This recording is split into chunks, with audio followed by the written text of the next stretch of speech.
What's up, you guys? Sean Sapp. Welcome back to Fightful Studios. In this series, we take a look at the process of covering pro wrestling.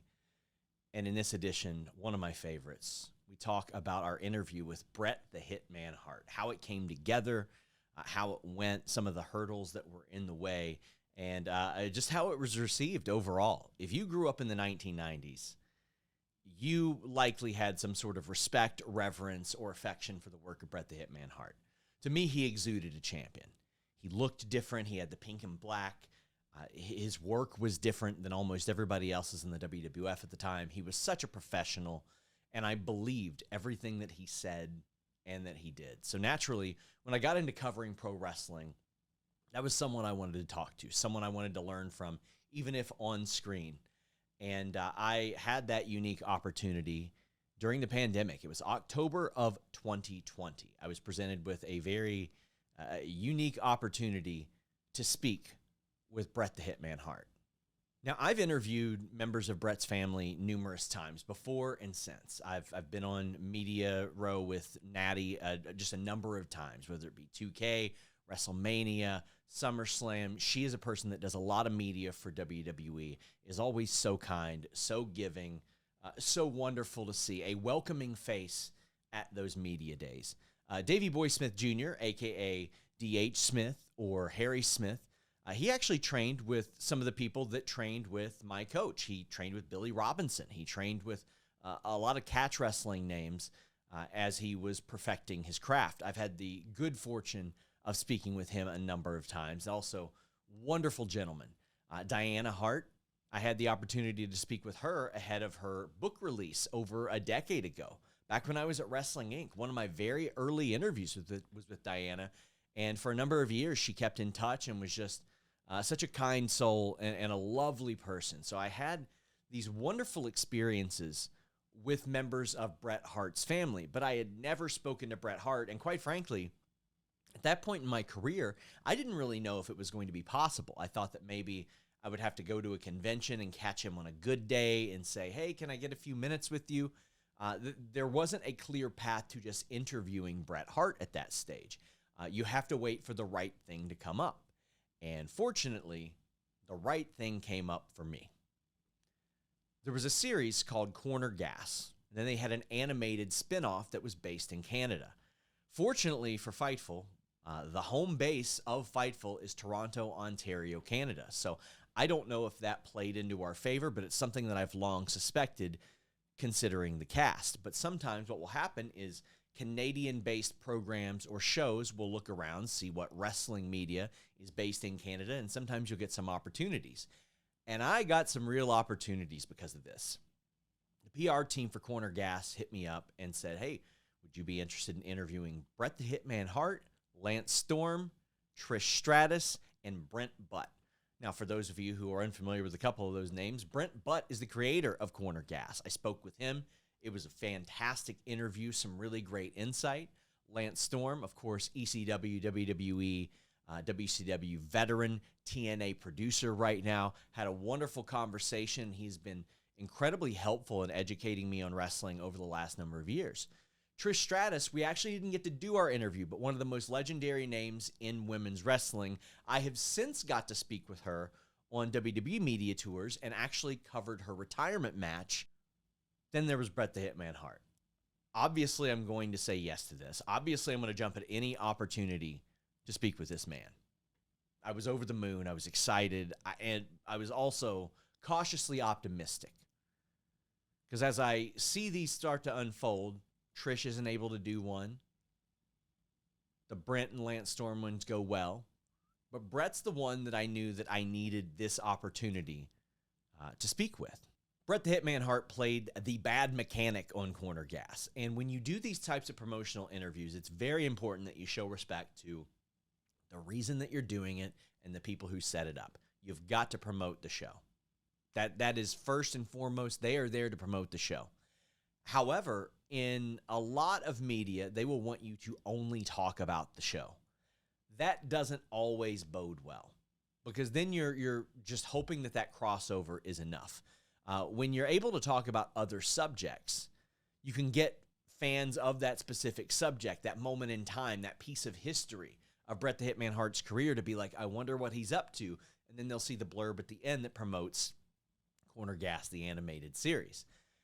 So when I got the email and confirmed that I would love to do this interview with Bret Hart, I got a follow-up that said, well, you'll get about 15 minutes, no controversial questions.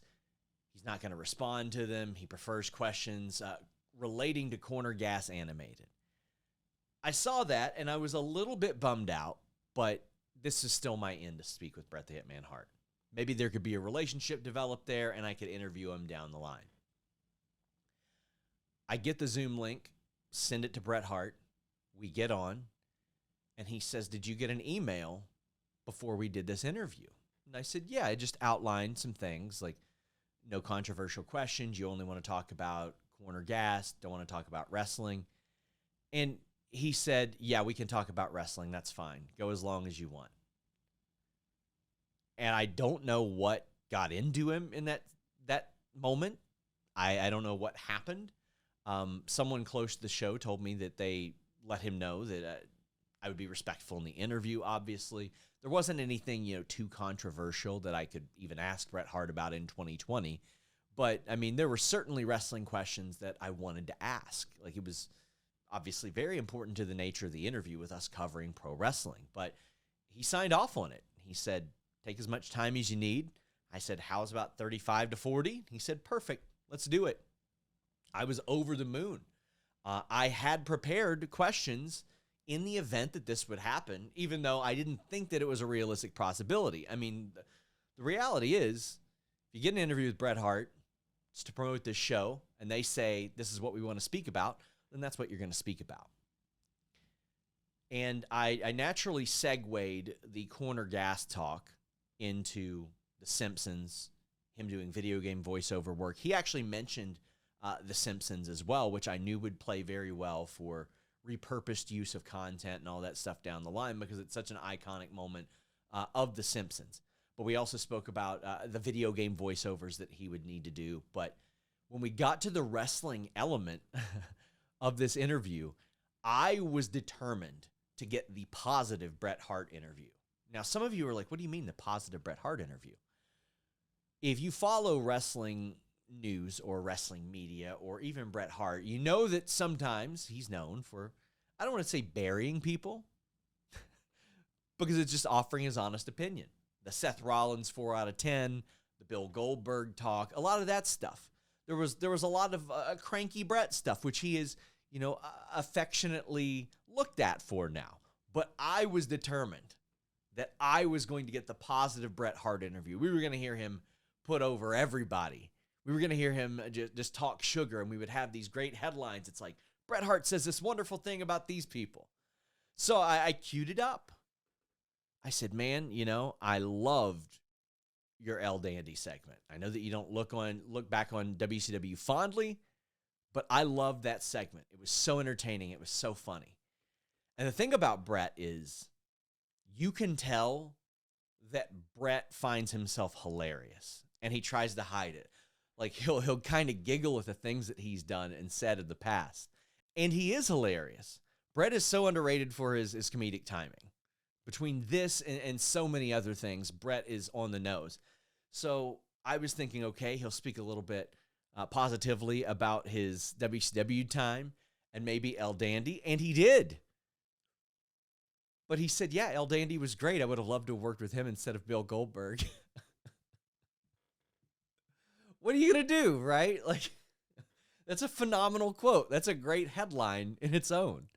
And he said that he and his son watched that back. So I'm like, all right, the positive interview didn't work out the first time. Let's go back and try this again. Let's give another one. Let's cue him up. Let's put one on a tee. Hey, Bret, who does the best sharpshooters in wrestling besides yourself? And maybe even besides a member of the Hart family?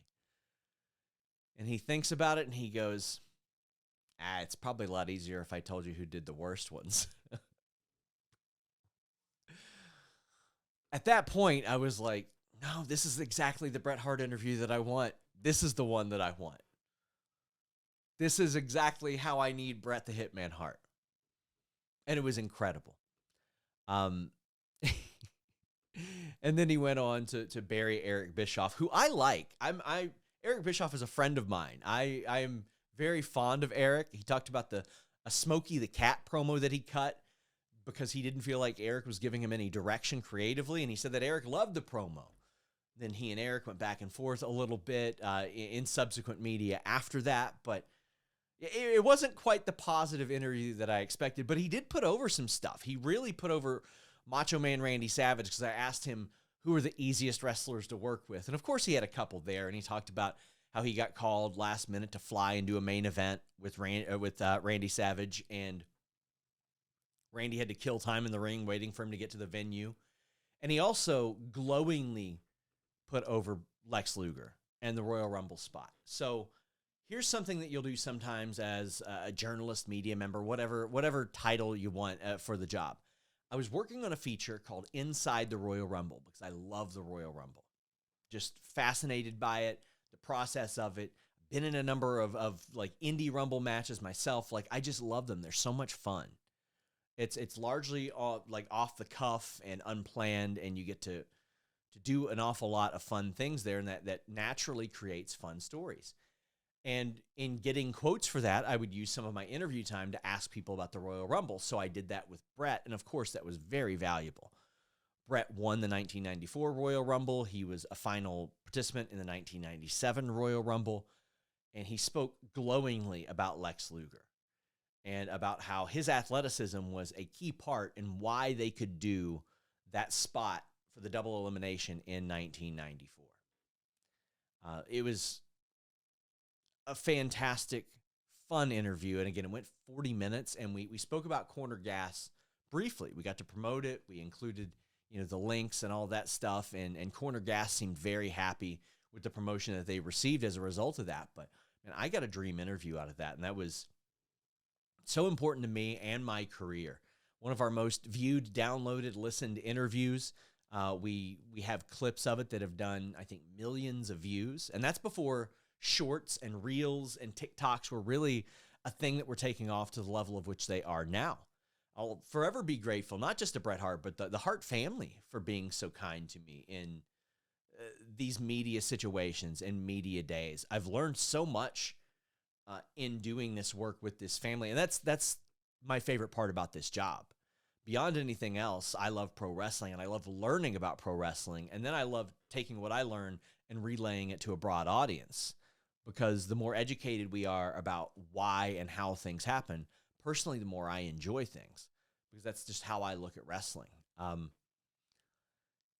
I got to ask Bret Hart about what it would have been like if he hit free agency in 1996 instead of re-signing with WWF. Like, he really imparted so much fun and knowledge and created some humorous moments within that interview, and I'll never forget it. To this day, it's one of my favorite interviews I've ever done, and I hope that I get to speak with him again.